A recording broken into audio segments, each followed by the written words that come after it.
Everyone on that lawn was about to find out who he really was. This wasn't a fight he wanted. Say it again, louder this time. Let his daughter hear every word. Go home, Tristan. Or what? Are you going to ask politely one more time? Let the boy handle this himself, Terrence. Stand up and fight, coward. The gloves hit the grass in front of a man nobody on that street had ever heard raise his voice. To every person standing there, Terrence Maddox was just a soft-spoken single dad who worked from home and steered clear of any kind of trouble. Tristan Bellamy had mistaken that calm for fear, and his father had spent the whole summer feeding him that same reading. But Terrence wasn't looking at the young fighter's face. He was watching his hands, the way his weight sank into his back heel, the particular stillness of someone counting down seconds instead of gathering nerve. Just how wrong had Tristan been about the man in front of him? If the kind of story that stays with you for hours afterward is what you're after, think about subscribing before we continue. It costs nothing, and it keeps stories like this coming.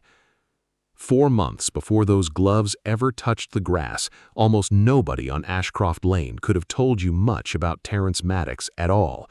They knew he was 45. They knew his lawn was always trimmed and his garage door always shut, and that he ran some kind of security consulting business out of his house. They knew he had a daughter. That was the whole file the neighborhood kept on him. Quiet and not worth a second thought, which was precisely the impression he'd spent 3 years constructing. The real story lived in a single drawer. Tucked inside his office desk, beneath a stack of client paperwork, sat a letter in his late wife Rachel's handwriting, written in her final month, when she'd still had the strength to put things into words rather than rush them. She'd been ill for a strong stretch before she died, and she'd spent those last weeks saying everything properly instead of quickly. Terrence had read that letter so many times he knew it by heart, and he still pulled it out and read it again anyway, because knowing the words wasn't the same as hearing her voice. One sentence in that letter had steered the last 3 years of his life more than anything anyone had ever said to him out loud. Don't let the war become the thing that defines you in her eyes. He'd taken it as an order and followed it the way he followed every order he'd ever been given, completely. There were no medals anywhere in the house. No uniform photos, no unit plaques, no folded flag, no war stories over dinner, and there was never a mention to a single soul on that street of the 16 years he'd spent in the U.S. Navy, of the men he'd once led, or of the years he'd spent commanding a SEAL element doing work that never made it into any report. Sierra only knew the thin version, that her father had served, that he'd been overseas, that he hated being asked about it. By 16, she'd stopped asking, not from a loss of curiosity, but because she'd learned what silence cost him. That spring, something arrived that mattered more to him than pride. A contract opportunity called Ridgeline Health. Terrence had been working toward a multi-year consulting deal to overhaul physical security across 4 regional hospital systems, 3 years renewable. Unglamorous work involving door access protocols, staff screening, and lockdown procedures. It would have covered every cent of Sierra's college tuition without her ever signing a loan. The folder sat plainly on the corner of his desk because the final stage of vetting was the part that required patience. Ridgeline's background check for any consultant with unescorted facility access came with one blunt condition: no unresolved legal or civil disputes involving the consultant. Nothing filed, nothing pending. Terrence had read that clause twice and thought nothing more of it, because for 3 years he'd made sure there was nothing to report about him at all. The Bellamies arrived the first week of April. Preston Bellamy had bought the big property to the east, a house that had sat on the market for 11 months because of its price, and he paid for it in a way designed to be noticed and repeated. He developed commercial real estate. He sat on boards and committees. He carried himself like a man who'd never needed to raise his voice because rooms simply rearranged themselves before he had the chance. His son came with him. Tristan Bellamy, 22, held a black belt in karate, 6 years of Brazilian jiu-jitsu training, and a perfect 3-for-3 amateur MMA record. The skill was genuine. That was the part people underestimated. He could move. He could read an opponent's body. By 22, he'd logged more mat hours than most people ever would in any pursuit. What he'd absorbed along with the skill was the actual problem.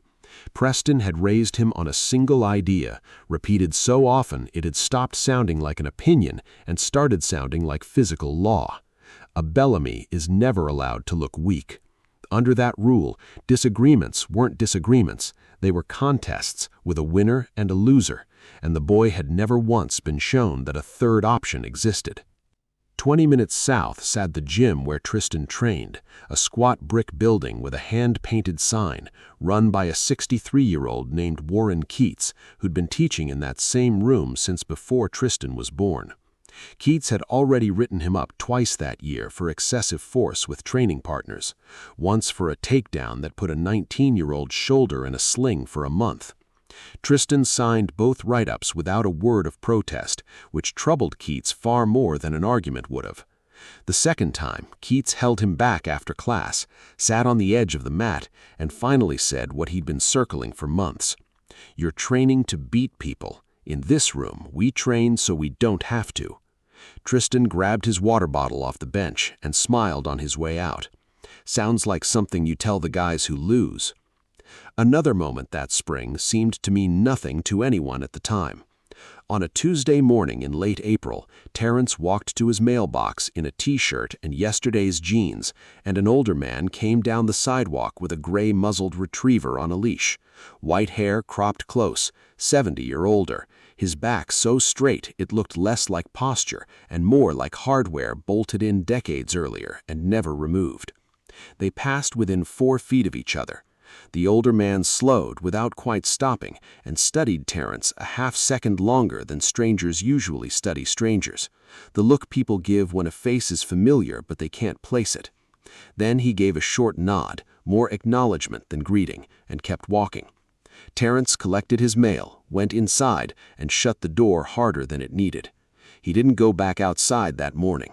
A week later, Denise Alcott mentioned in passing that the family at the end of the block had a relative staying with them for the summer, some recently retired uncle who didn't quite know what to do with his time.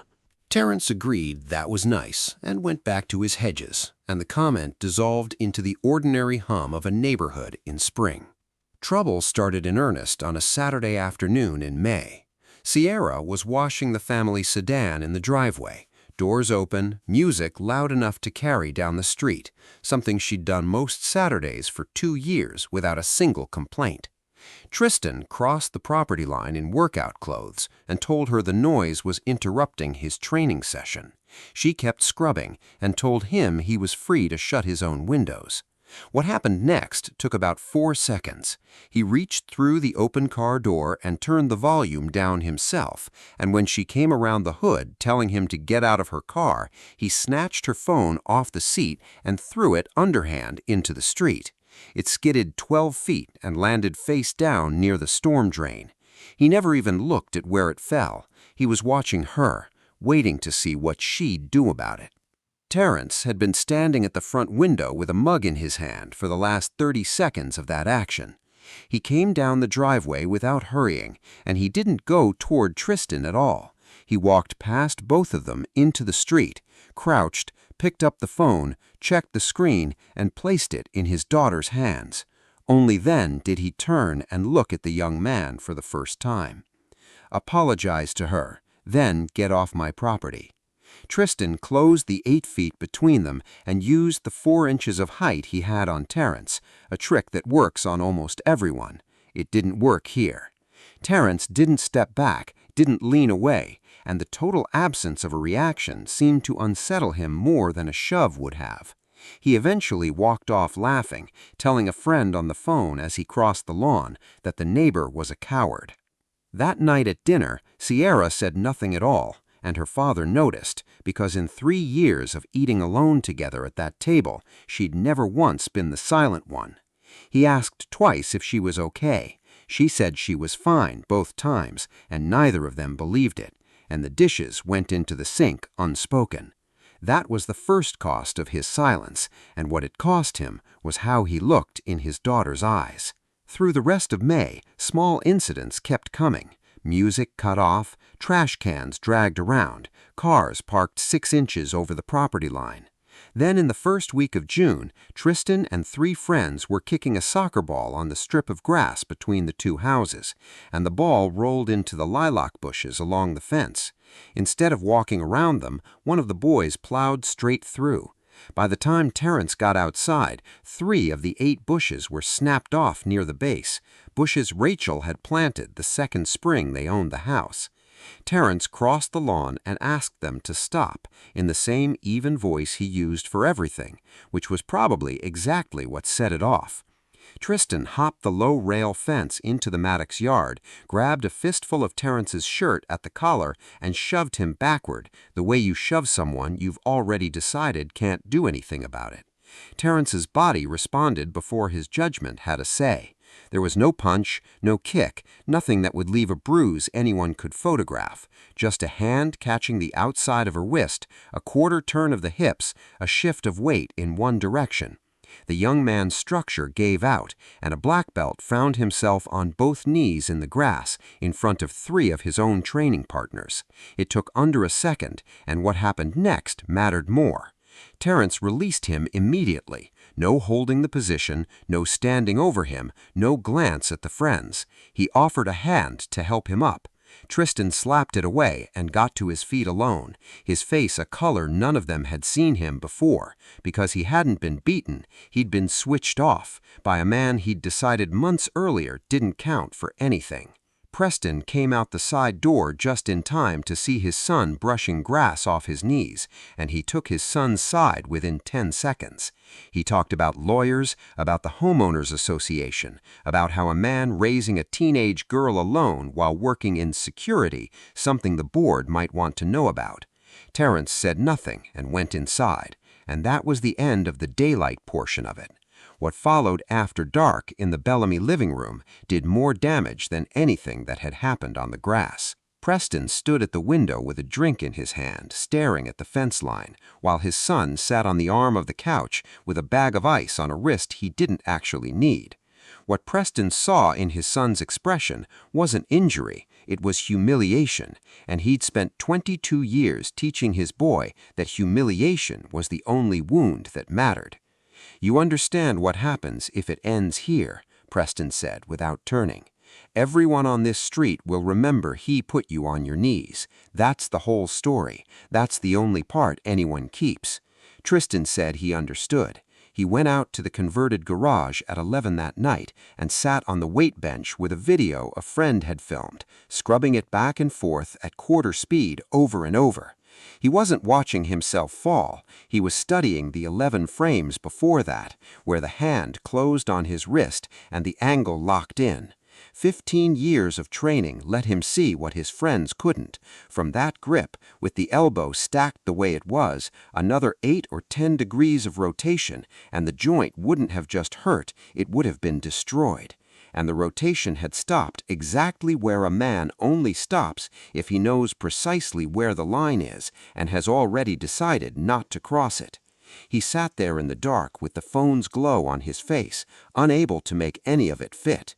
In the world his father had built for him, nobody holding an advantage ever chose to use it. There was no version of strong that looked like that. So he did the only thing available, closed the video, and told himself it had been a cheap grab, a lucky one, something that wouldn't happen again. The question stuck, though, unanswered all summer long. It would turn out to be the last thing he ever really said to Terrence Maddox.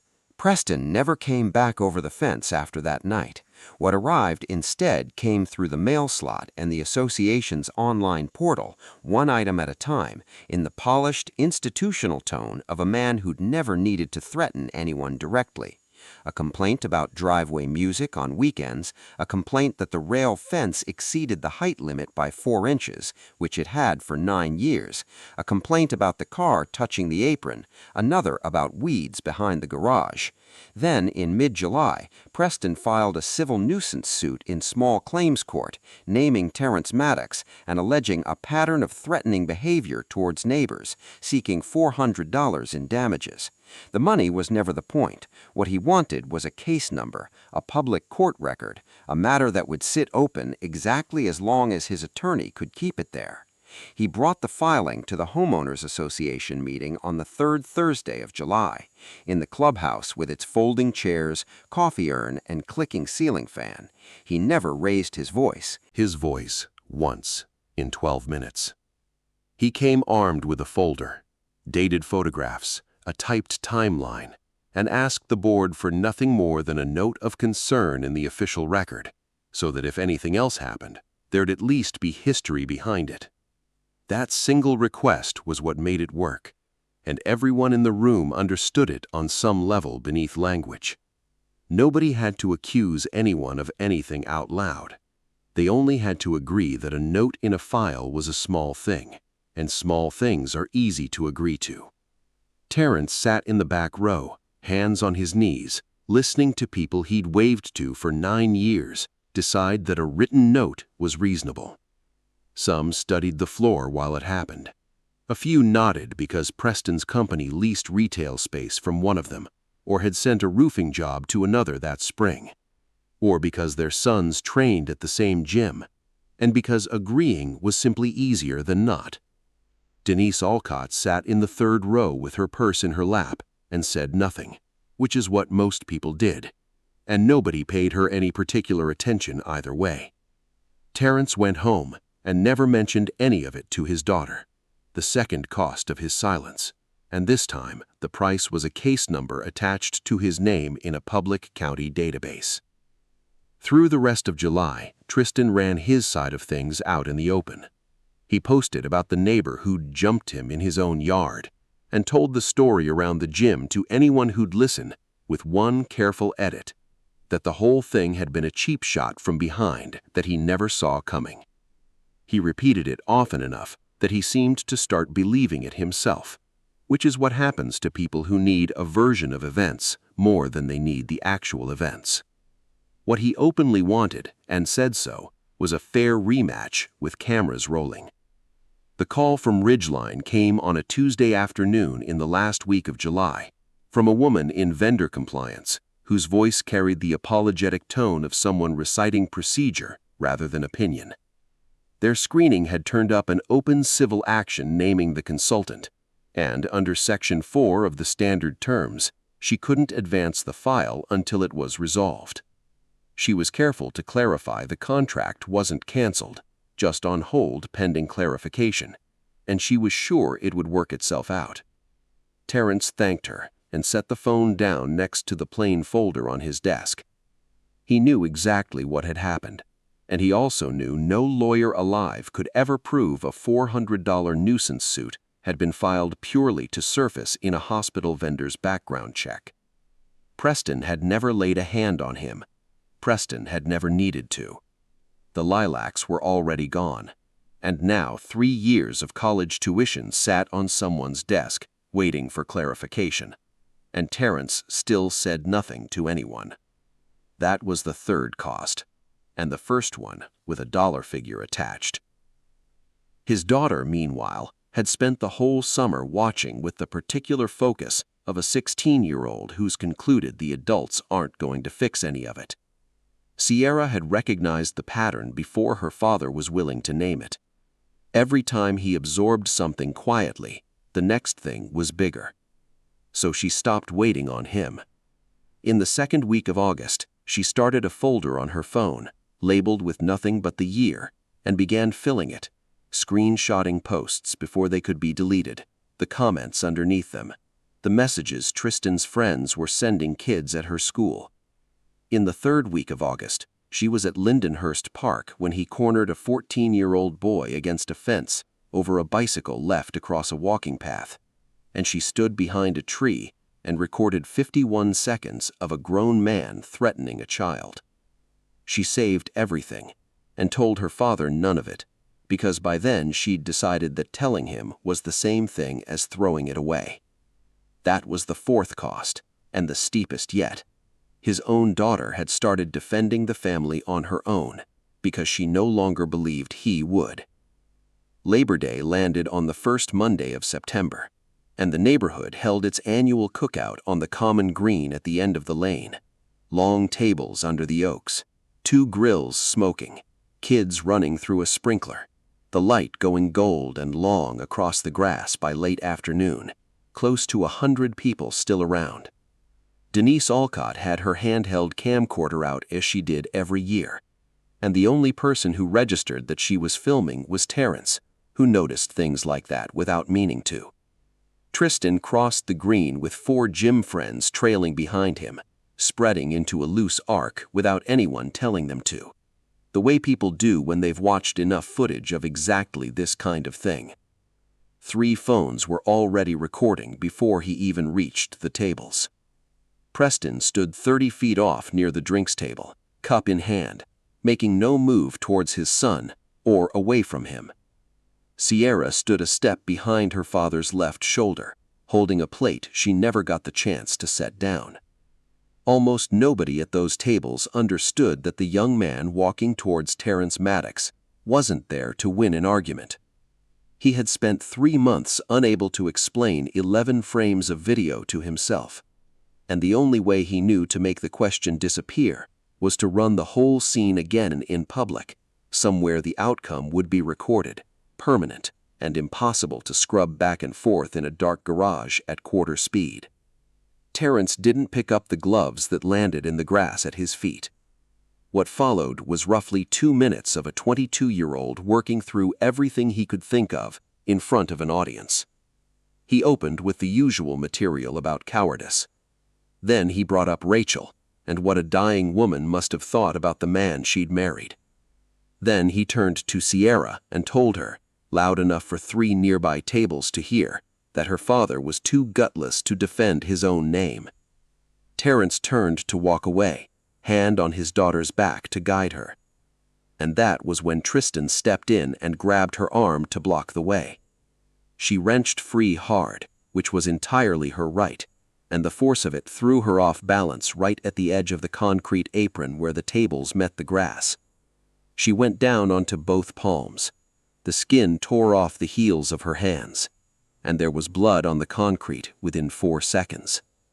Terrence stopped walking and turned around, and everyone close enough to see his face described the same thing afterwards in their own words.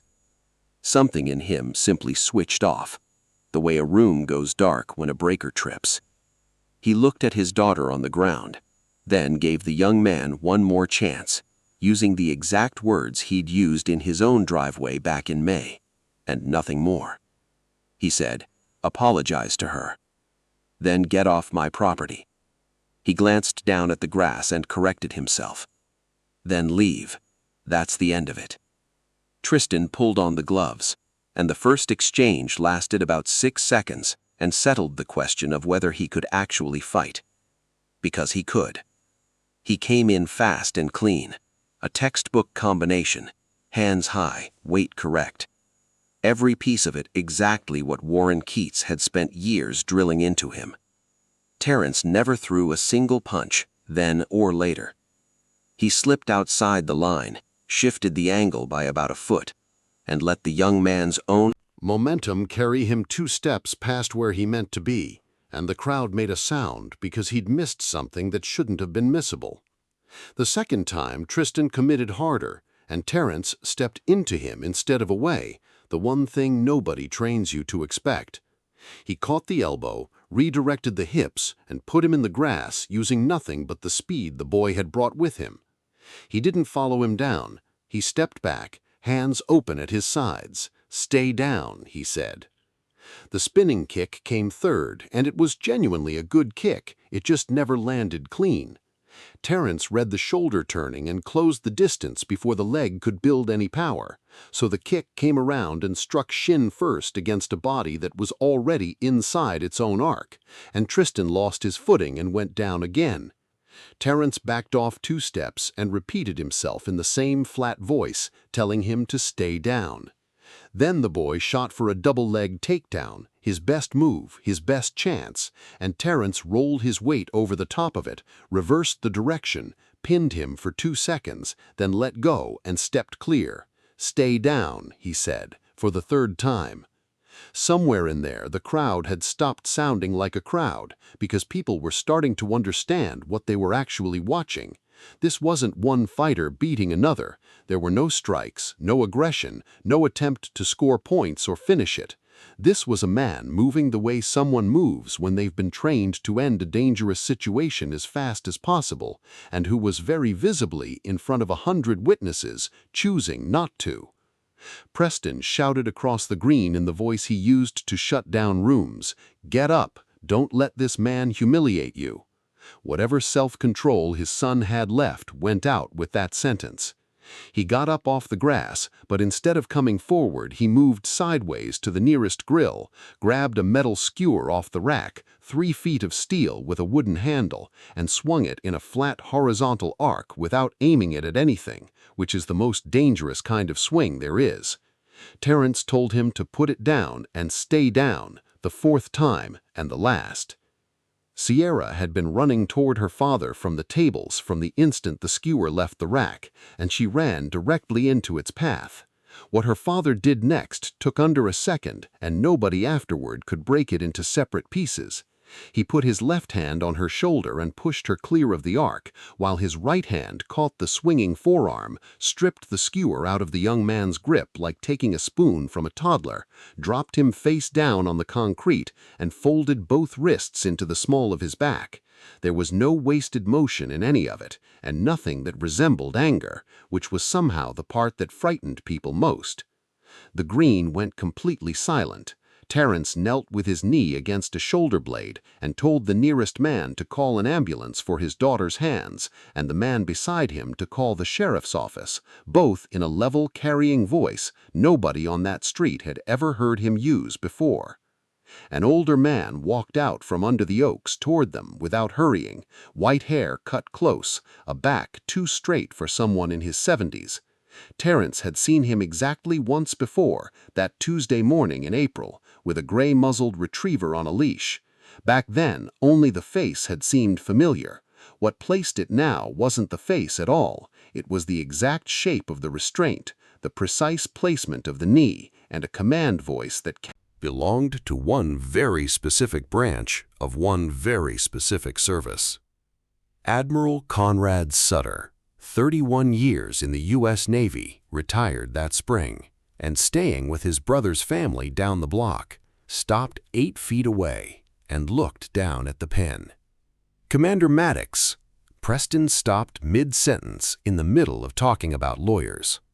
100 people on that lawn did the math at the instant same, and Tristan, cheek against warm concrete, both wrists locked in a grip that had never once tightened beyond what was necessary to hold him, finally understood what he'd been rewinding at quarter speed since June.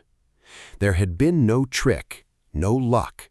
The man had been holding back on purpose from the very first second and had just proven it 4 more times in front of everyone.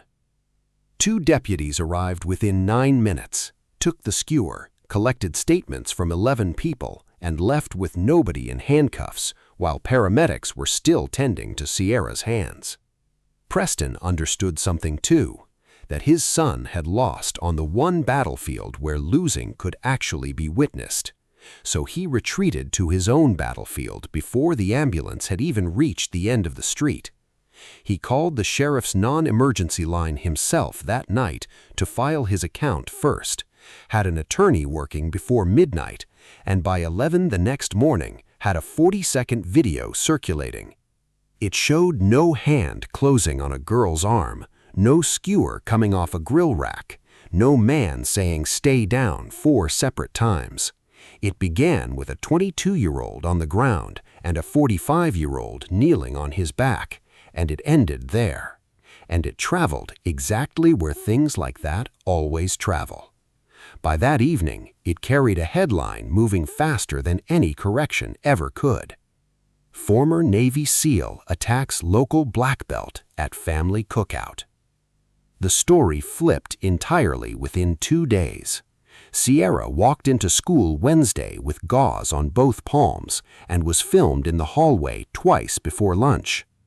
Ridgeline's compliance officer called Thursday, and this time it wasn't a hold, it was a withdrawal, and she no longer sounded apologetic because there was no procedure left to apologize for. An anonymous report reached the county's Child Protective Office Friday morning, and an interview was scheduled for the last Wednesday of September. By the weekend, Preston's attorney had told a reporter, framed carefully as speculation, that the community's real concern was untreated trauma in a man raising a teenage girl alone. Sierra came into the kitchen the following Monday night while her father stood at the sink rinsing a pan that was already clean. The gauze was gone by then, the skin underneath raw pink in patches where it had started to scab. She stood across the counter until he shut off the water. What she said wasn't what he'd spent 10 days bracing for. She told him she didn't care that he'd been a Navy SEAL and never had. What she couldn't get past was that a man she'd lived with for 16 years had decided entirely on his own that she wasn't to be trusted with the truth about who he was. She'd found out the same way the rest of the neighborhood had, standing on a lawn with blood on her hands, from a stranger with white hair who happened to recognize a restraint hold. For 3 years, she'd assumed his quiet came from grief, and she'd built her whole picture of him handling him carefully. It turned out she'd been handling a stranger carefully. Terrence went to the office and came back with the letter, set it on the counter between them, and told her it was the last thing her mother had ever written, and that he'd never shown it to another living soul. Then he watched his daughter read her mother's handwriting for the first time in 3 years. And somewhere in the middle of that, standing in his own kitchen with a dish towel in his hand, he finally understood he'd been obeying an order that had never actually been given. Rachel hadn't written that he should erase himself. She'd written that the wars shouldn't be what defined him in Sierra's eyes. She'd been asking him to be more than one thing, and he'd heard it as an instruction to be nothing, and he'd carried that out with the same total obedience he'd once given to far worse orders. For 3 years he'd called it discipline. It had simply been easier to call it discipline than to call it what it actually was. He told her the rest while she still held the page. He said the silence had never been entirely about protecting her, that a good part of it had always been about never once sitting down to deal with losing her mother. Talking about the Navy meant talking about the years Rachel had spent waiting for him to come home, and talking about that meant talking about Rachel, so he'd shut the whole thing in a drawer and given the shutting a respectable name. Sierra heard all of it and didn't let him off easy, but she also didn't leave the kitchen, which was the only thing he needed from her. Conrad Sutter came by the house Tuesday morning, sat in the front room with his hat in his hands, and laid out 2 very different offers as if they sat on a table between them. The first, 31 years buys a man a certain kind of phone list, and 4 calls could put this on a national desk by Friday, finishing Preston Bellamy inside a week. He said it plainly, without any pleasure in it, the way a man states a capability. The second offer was much smaller. He could sit in a chair and describe exactly what he'd seen with his own eyes on that green, nothing more, and let it be worth whatever it turned out to be worth. He'd watched the whole thing from under the oaks. He'd heard the man tell the boy to stay down 4 separate times, and he had a fairly precise sense of what someone with that training could have done to a 22-year-old and chose not to. Terrence turned down the first offer, and the reason he gave was the only one that mattered to him. "If I win it that way," he said, "then all this ever was is a man with better connections beating a man with more money, And my daughter learns exactly the lesson Preston Bellamy's been teaching his son since the boy could walk. I'd rather lose the contract than teach her that. What he chose instead was the slow route, evidence, witnesses, the truth left to weigh on its own, which left the problem of Denise Alcott. Terrence crossed the street Wednesday evening and stood on her porch asking for the original recording, and she told him no through the storm door. Her husband had subcontracted on 2 Bellamy projects that year and was bidding on a third, and she said the word bidding the way people say it when they mean a mortgage and a daughter in her second year of college. He could have reminded her that she'd been sitting in the 3rd row back in July, purse in her lap, while a room full of neighbors agreed to put a note in his file. He didn't bring it up, and afterward he was never entirely sure whether that had been decency or exhaustion. He told her he understood she owed him nothing, that the county file would stay open until the following Wednesday if she changed her mind, thanked her for her time, and went home. She knocked on his door Friday night at 9:15 with the memory card in a plastic sleeve, and she gave her reason before he could ask. She'd watched her own footage more than a dozen times that week, and what kept her up wasn't anything Terrence Maddox had done. It was the 9 minutes and 40 seconds in which he kept declining to do exactly what was plainly available to him. A man provoked in front of 100 people, refusing over and over to end it, was the single most uncomfortable thing she'd ever filmed, because it made everyone standing on that lawn watching, herself included, look exactly like what they were. The interview happened in a county office with a laminate table and a window that didn't open. The caseworker, a woman in her 50s who'd clearly done this thousands of times, had long since been impressed by anyone. She worked through her questions in order: anger management, the 16 years and what specifically he'd done in them, how often he thought about it, whether a teenage girl living alone with a man of that training was safe at all, asked without a hint of cruelty. Terrence answered every question in a level voice and never once defended himself. He confirmed his service, he confirmed what he'd done on the green. When she asked whether he'd lost control at any point that afternoon, he told her that if he had, the young man wouldn't have walked away, and that this wasn't a boast, but the entire reason he'd spent 30 years learning not to. Then Sierra asked if she could say something, and the caseworker set down her pen. Sierra put her phone on the table, opened the folder she'd been building alone since August, and walked through it in order, the way her father would have. The posts, the comments, the messages to kids at her school, the 51 seconds filmed from behind a tree at Lindenhurst Park. She said she'd built all of it by herself over 3 weeks without telling her father, because at the time she hadn't believed he'd do anything with it. She said she'd been angry at him for that, and still was. Then she said the thing that ended the interview. "I've lived with him for 16 years, she said. In 16 years, I have never once had to wonder if he was about to hurt somebody. Not even on the one afternoon when everybody watching would have understood it if he did." Denise Alcott's original footage went to the county and the sheriff's office that same week, all 9 minutes and 40 seconds, uncut. Conrad Sutter gave his statement and kept it strictly to what he'd witnessed. Warren Keats, who'd been sitting on 2 signed write-ups since spring, drove them over himself after watching the unedited video twice behind a closed office door. The whole story turned over completely within 9 days. Tristan Bellamy was charged with assault with a deadly weapon. The plea he took in November gave him 24 months of probation, 120 hours of community service, and a mandatory anger management program before probation could close. His amateur sponsor dropped him that same week. Keats stripped his belt in front of the whole class in a 2-sentence statement that never used his name, and what he said while doing it echoed what he'd told him back in spring. The belt proves what you can do. What you do with it is the only thing that ever proves who you are. Preston Bellamy came apart more slowly and far more completely. The edited video and the 2 calls he'd made to witnesses in the days after Labor Day became a matter for the district attorney, and the words evidence tampering and witness intimidation started appearing beside his name in the local paper. His standing in the community collapsed, and the detail that said everything was who withdrew from him first, not the neighbors who'd always disliked him, but the ones who'd gone along with it, who'd nodded in the clubhouse back in Labrador.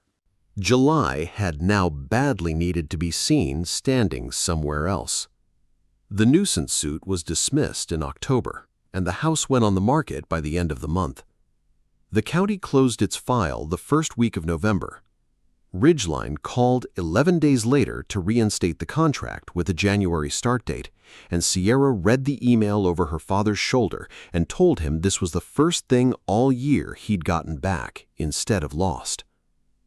None of that was what he would have called the real victory. The victory was that his daughter finally knew who her father actually was. Not the legend, not the man who couldn't be beaten, but a man who'd been badly hurt, had made a serious mistake handling it, and was learning how to open the drawer again. Tristan came to the fence the morning the moving truck was loading. He came alone, no friends, no phone, nothing in his hands, and stood on his side of the low rail while Terrence set down a bag of soil on the other. He finally asked the question he'd been carrying since a June night in a dark garage with a video running at quarter speed. "You could have broken my wrist that day in the yard, and on the concrete, both times, right?" Terrence didn't deny it. He looked at the young man for a while, then nodded once. "So why didn't you?" "Because beating you was never the point," Terrence said. "I needed you to not be able to reach my daughter." The moment that was true, there was nothing left to do. Tristan stood there without answering, because what had just been said didn't fit anywhere in the framework he'd been handed since birth. For the first time, he understood the two of them had never actually been in the same contest. He'd been fighting to prove he was strong. The man across the fence had only ever moved when someone needed protecting. And those aren't two levels of the same thing.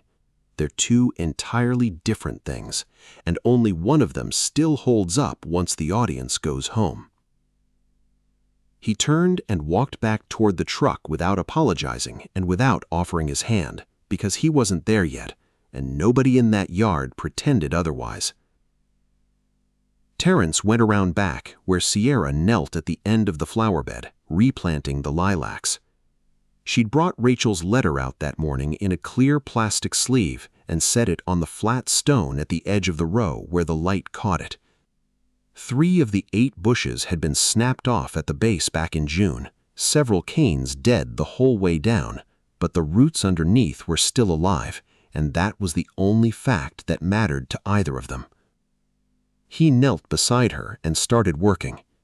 Without looking up, she told him she didn't need him to tell her every classified thing he'd ever done, and pressed the soil firmly around one of the crowns with both healed palms. "I just don't want you turning yourself into another secret," she said. He understood, and they kept planting until the light went, with no applause and no audience, and nobody on that street needing to know how dangerous Terrence Maddox had ever truly been, because by then he'd stopped needing to prove it to himself. Most of us will never be tested the way that man was tested on a lawn in September. But nearly all of us will meet someone who mistakes patience for weakness. And nearly all of us will eventually have to decide what to do with whatever power we happen to be holding on the one day nobody would blame us for using it. Real strength was never about showing someone what you could do to them. It was about recognizing the exact moment you no longer had to and walking away with it still in your hands. If this one stayed with you, subscribe and come back for the next one. This channel is built on stories about the people the world writes off as harmless, right up until the moment it can't anymore. Tell us in the comments about the quietest, strong person you've ever known, because somebody reading this is going to need to hear that people like that exist.